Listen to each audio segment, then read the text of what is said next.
Hi, this is Andy Barclay with REMAX Elite, and today we're visiting 112 Indigo Cove in Melbourne Beach, Florida. And as you can see, I'm showing you the surrounding neighborhood.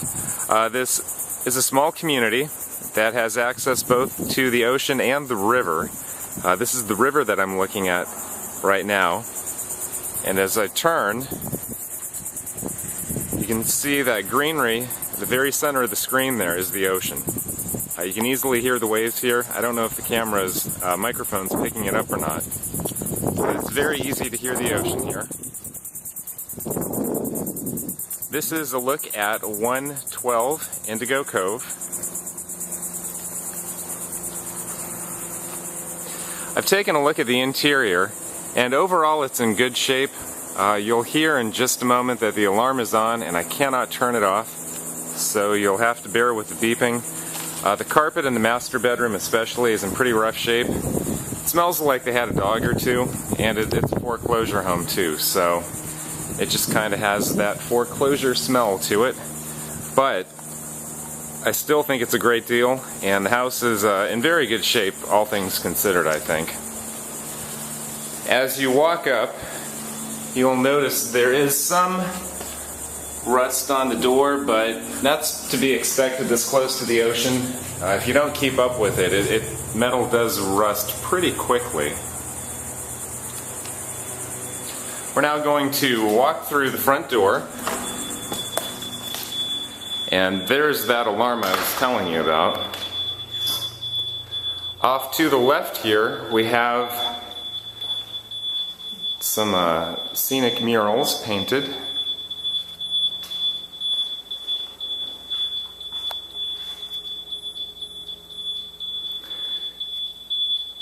The entry is tiled, and that is a slider that looks out onto the back porch. I'm going to take the wide-angle lens off I had on to show you the outside. It may be hard to tell without furniture. This is actually a pretty large room.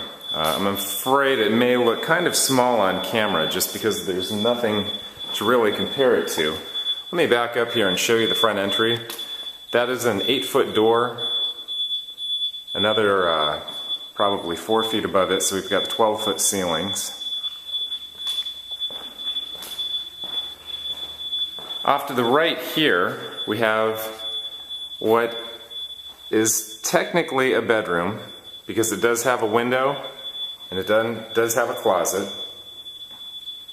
We've got the 12-foot ceiling. It looks like they removed the fan. You can see that the carpet is pretty heavily stained. I would imagine most or all of the carpeting you would really want to remove. I don't know if you'd have to, but you know, it's certainly not in brand new shape. So we have the bedroom there. We have the master bedroom through this doorway.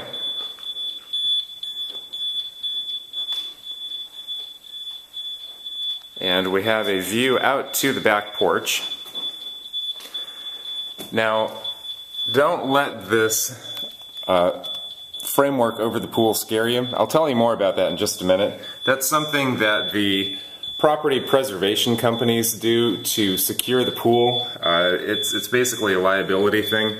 They put that over the pool to keep people from accidentally falling in.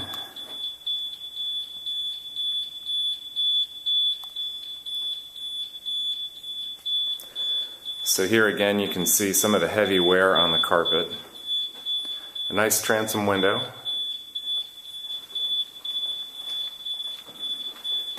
Walking into the master bathroom, we have a closet on the left that has a window that lets the natural light in.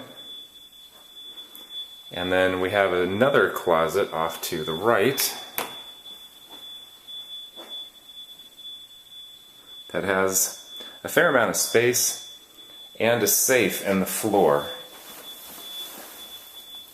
I don't know if the code is available, but I could ask, and a locksmith may know how to reset that. It is open, so there is access to it. I would imagine somebody would be able to do something with that. As we walk into the master bathroom, we have the commode, toilet on the left. There is a pocket door here, so it does close. We have a walk-in shower.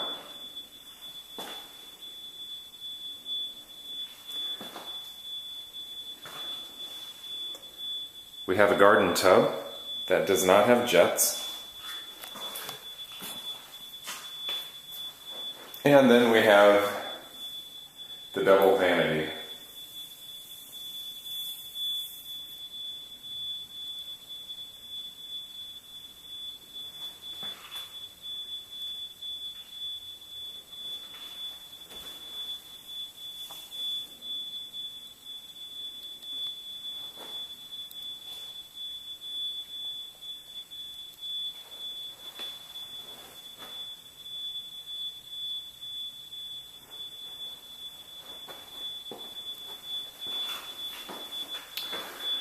So, turning back around, walking toward the master bedroom, on the left and right here we have the closets. We have the slider out to the back porch. Turning to my left, we walk back out into the main, I shouldn't say the main living area because there's a family room. Here we have the formal dining room. We have what would, I believe, be considered the formal living room, with the office / bedroom off to our left here.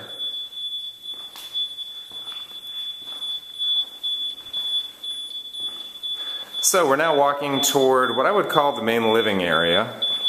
On the left here we have the garage. We'll go in there in just a second. Here we have a laundry room, and then we have the kitchen, the living area, and then several bedrooms down at the end of that hallway here, and then the kitchen. So let's check out the garage quickly.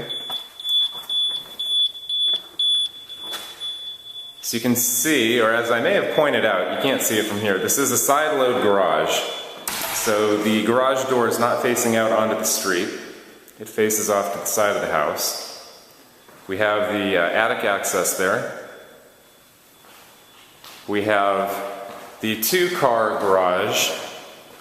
And then we have a separate 1-car garage here that's separated by a pocket door.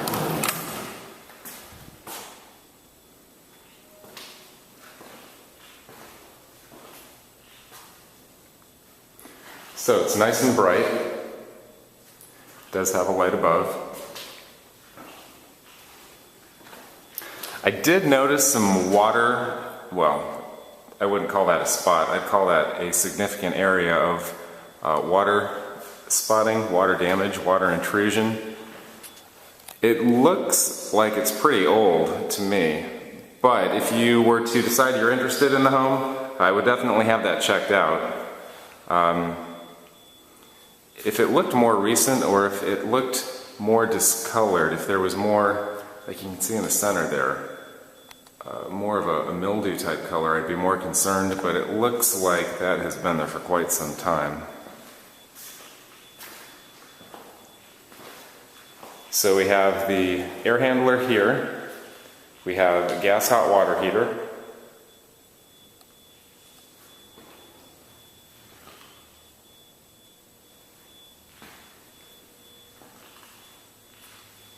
gas heat, there's the gas line going in. So, going back inside, we have the soothing beep. Going to the left, here, we see we have a half bath.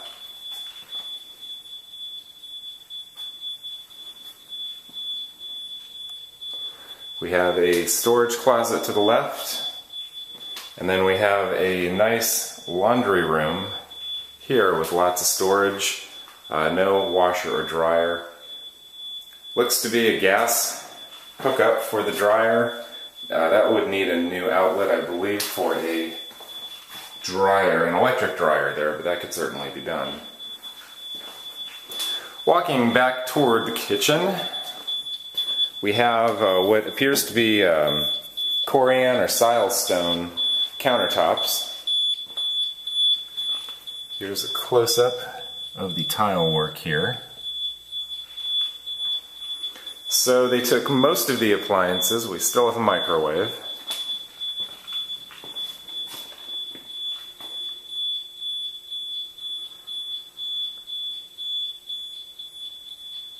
And there used to be a fan here, but they took that with them.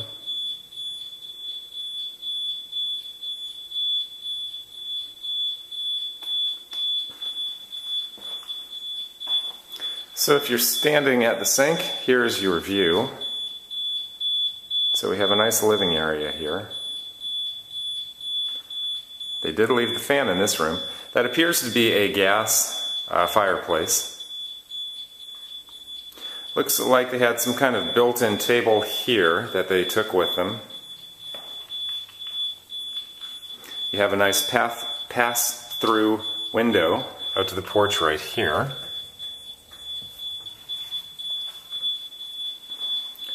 Here's another look at the pool, which probably looks a lot worse than it is. This is pretty typical of what you see with a foreclosure home. The pool's green, it has that framework over it. Usually it can be cleaned up pretty easily. Usually. I would recommend having a pool company come out to take a look at the pool during your inspect and cancel period, just to confirm that for you. But as long as the pump isn't damaged, and as long as there isn't any cracking or other damage you can't see because of the algae, usually that can be cleaned up pretty easily. And removing that metal or the wooden frame's it's relatively simple too. It's not typically fastened to the pool deck at all, so if you were strong enough, you could lift it right up. So walking back here, we have 2 bedrooms and another bathroom. Turning left, we can see one of the 2 smaller, or the non-master bedrooms.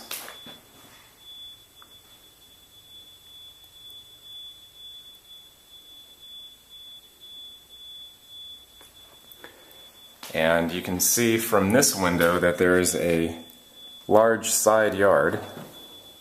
So you've got some space between you and your neighbor.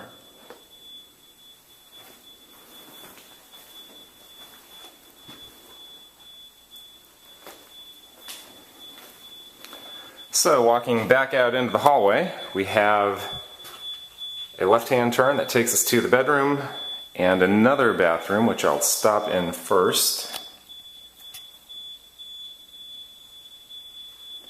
We have a double vanity, lots of cabinet space, a step-down walk-in shower,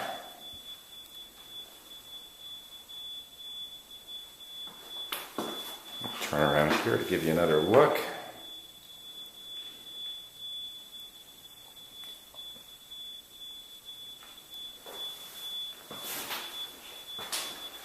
And then the last room in this home is the bedroom,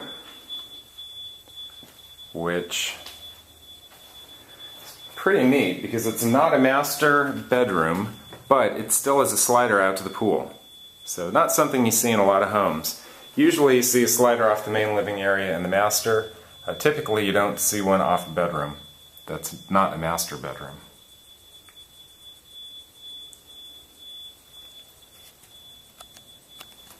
The carpet in here appears to be newer, but it doesn't match the rest of the carpet in the home, and as you can see, it's pretty stained. So why don't we walk out back and take a look at the backyard. I'll just pause for a moment to give you another look at the kitchen.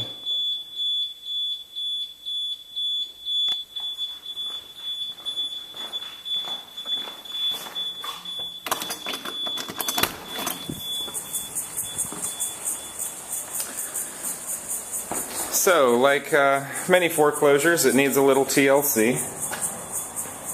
But I think if you had someone come out with a pressure washer and you took a broom to it, you could have this place looking almost brand new pretty quickly.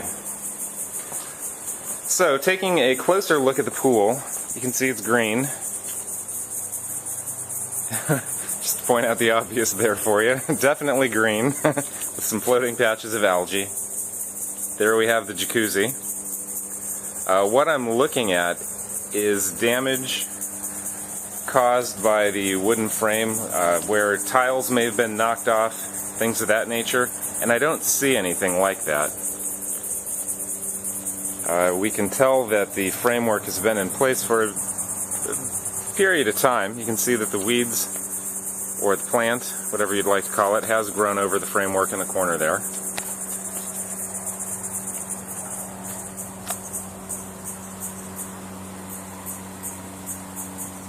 So here's a look at the back of the house. Let me actually walk over here without falling on the framework myself, just to give you an idea of what the back of the house looks like.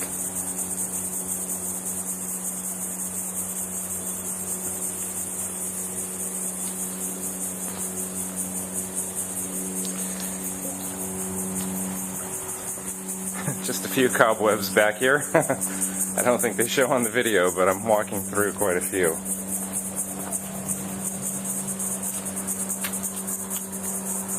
So here's just one more look at the pool.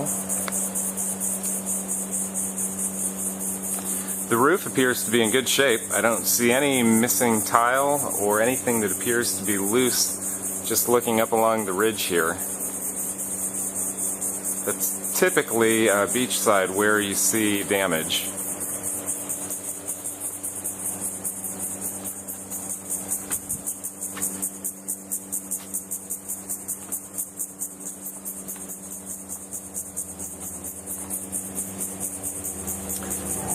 Alright, well, certainly don't want to spook you, but we're not going to go through this screen door. It's called a banana spider, and they're actually pretty harmless, but I didn't see one at the other door, so I'm going to walk back over to this screen door.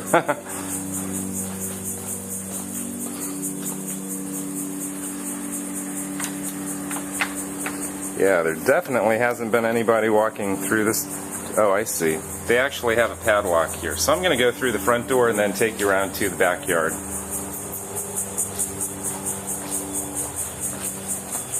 So you'll get to take one more look at the interior of the home as I walk through. I apologize for that. I had not tried to go through the screen before I started the video, obviously. So walking back out front, you can see we have the nice paver front porch, which I actually didn't point out. It's very nice, very quiet neighborhood.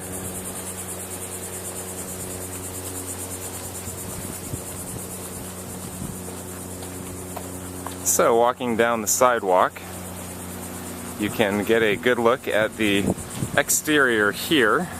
This is the, obviously the garage with the 2-car and the 1-car bay.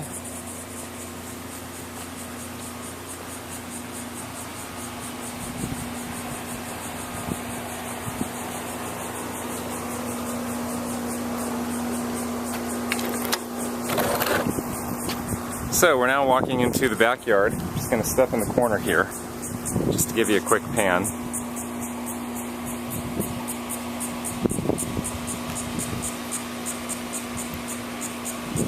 Actually going to put my lens back on.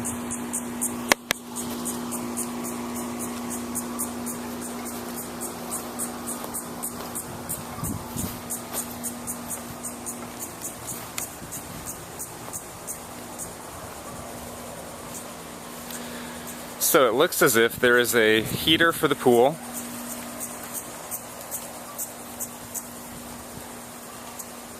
Like many things beachside, it looks rusted. You can wax it with car wax. I mean, not when it's new. You're not going to be able to restore that. But when they're new, if you keep up with them with car wax, they tend to last much longer than they otherwise would. Pool pump here. The backyard, as I'm sure you read in the description, backs up to a preserve. So it's unlikely that you'll see anything built behind you, which is really nice. I don't know if you can hear on the video, but you can actually hear the ocean from here.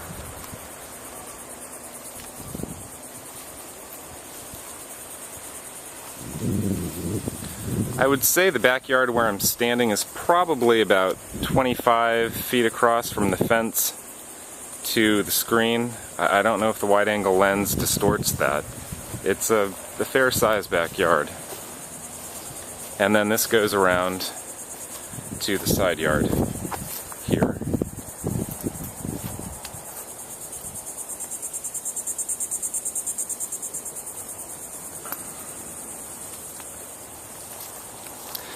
So today we have taken a look at 112 Indigo Cove. It's in Melbourne Beach, as you well know, in a very narrow section of land between the river and the ocean. From what you've described, I think this is right up your alley. The house definitely needs a little polishing up here and there, but it is priced very fairly. So if you're interested, please let me know. You have my number, and I thank you for watching.